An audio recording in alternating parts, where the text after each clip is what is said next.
Bonjour Aurore. Bonjour Jean-Pierre. Bon, je voulais discuter avec toi Oui. parce que Mathieu, avec qui on fait des émissions Maraboralis, me demande sans arrêt, mais donne-nous des exemples concrets. Qu'est-ce qu'il faut faire au Sénégal pour entreprendre, pour avoir un avenir meilleur pour nous les jeunes? Et donc, des exemples concrets, c'est l'exemple de Djilor, dont tu m'as parlé. Mon village. Ton village, que je trouve exemplaire, parce qu'il y a toute une démarche qui a été faite par les gens du village, directement et avec des résultats exceptionnels. Merci Jean-Pierre. Je pense que la question est bien comprise. Au fait, au village, à un moment, on a senti qu'on n'avait plus beaucoup de poissons. Ouais. La population était dans le besoin. Ouais. On a organisé au début des grands séminaires ou des grandes séances de reboisement de mangroves. Ah, d'accord. Pour commencer. Alors, la population s'est réunie, on a discuté et qu'est-ce qu'on a retenu? Il fallait faire une réserve de poissons. Okay. Et donc, on s'est parlé, on s'est reparlé, on a fait des rencontres avec le chef du village, avec toute la population. Et donc, voilà comment on a mis en place cette chose pour vouloir faciliter l'achat du poisson qui est en pénurie dans tout le monde, dans tout le Sénégal, parce qu'on sait ce qui se passe. À partir de là, on a mis en place un comité de surveillance. Alors d'abord, je vais reprendre un petit peu. La première étape, vous avez ouvert les yeux. Oui. La situation, c'est quoi notre situation? Il y a de moins en moins de poissons. Voilà. Deuxièmement, après, vous êtes réunis entre vous.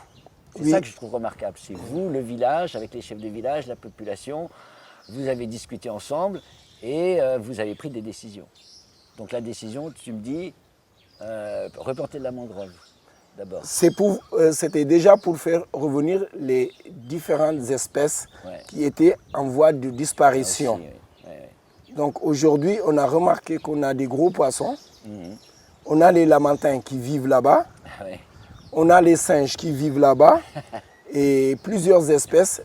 Djilor, sur cette réserve, est devenue même un dortoir d'oiseaux. Ah, oui.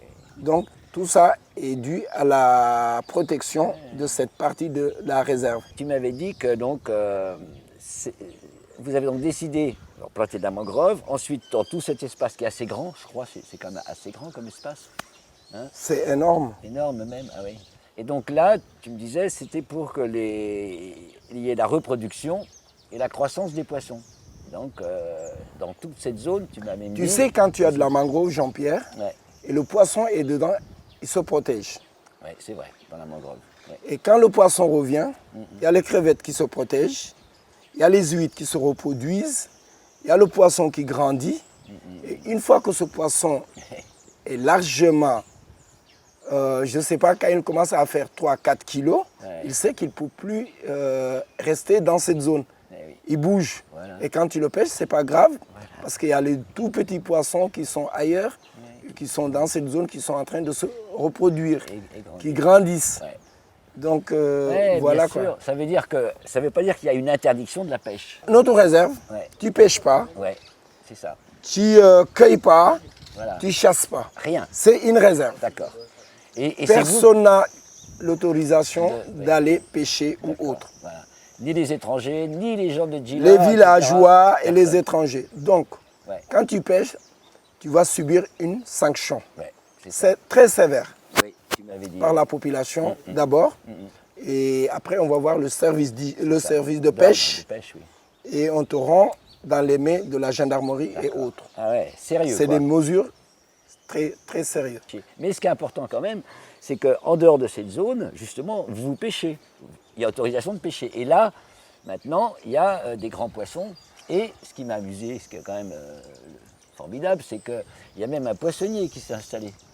Et il y a les autres villages qui, en plus des gens de Djilor, viennent acheter du poisson. Mais oui, Jean-Pierre, c'est le principe. C'est formidable. C'est le principe.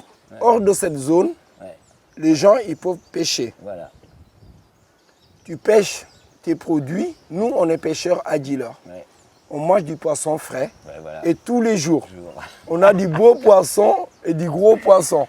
Eh bien, on va partir avec JB, hein, voir cette zone, et il va nous expliquer, nous montrer comment tout ça a pu être possible, et le résultat, qui est exceptionnel. Et ça peut être un exemple pour tous les villages du Sénégal, dans le Séné Saloum. Si les gens font ça, mais il y aura du poisson partout. Jean-Pierre, tu sais, hein, si on veut, on peut. Oui, C'est des décisions. exactement. Si vraiment la population tient à cœur Ouais. et qu'ils savent que l'intérêt personnel Ouais. est d'abord eux, la population, c'est leur intérêt, donc ça peut donner un résultat parfait. Avec JB, vous allez dans la réserve, vous allez visiter, vous allez voir comment ça marche. Il va tout vous expliquer et je pense que vous serez satisfait de cette réserve. Merci Jean-Pierre. Bravo.